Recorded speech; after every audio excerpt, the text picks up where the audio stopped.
यहाँहरु सबैलाई स्वागत छ। आज पनि मेरो सन् 2025 को मेरो सफाई अभियानमा र आज पनि म बिहानै माथि थाम डाँडा पुगेर आएँ। घाम निस्किदै छ। आज म अलिकति चाँडै हिँडे र आज पनि म यसरी माथि गएर यो फोहोर लिएर आएको छु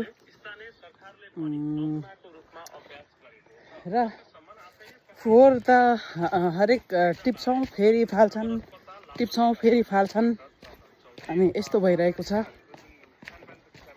अब आज चाहिँ देशमा अब राजावादी र गणतन्त्रवादीहरूको काठमाडौँमा ठुलो आन्दोलन छ। कस्तो हुने हो मनमा एक किसिमको चिन्ता पनि छ।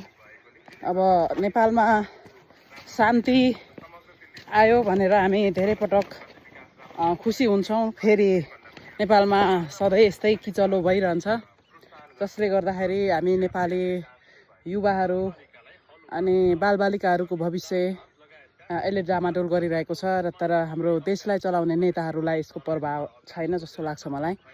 तथापि अहिले फेरि कुलमानको बर्खास्तले पनि देश तातिएको छ। जिल्लाहरूमा चाहिँ अहिले पनि आन्दोलन भइरहेको छ कुलमानको बर्खास्तको विरुद्धमा।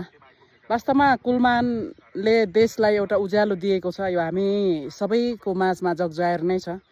देशमा एउटा असल काम गर्ने नागरिकलाई पनि निरुत्साह गर्छ जस्तो लाग्छ। यो सन्देश गएको छ। त्यसकारणले पनि सरकारले यो कुरा चाहिँ यति कुरा पनि ख्याल गर्नु पर्थ्यो।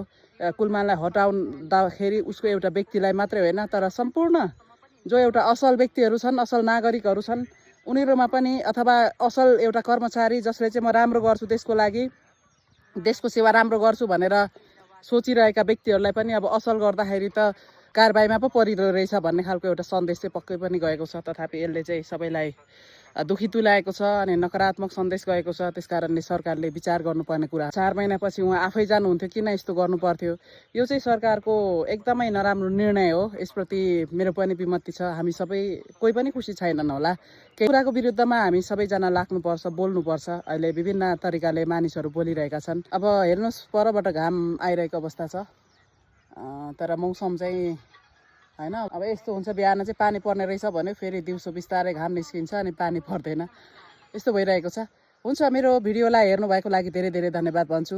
यो भिडियोलाई लाइक, कमेन्ट, सेयर गरिदिनु होला र मेरो फेसबुक र टिकटक आइडीलाई चाहिँ फलो गरिदिनु होला र मेरो युट्युब च्यानललाई सब्स्क्राइब गर्न नभुल्नु होला। धन्यवाद।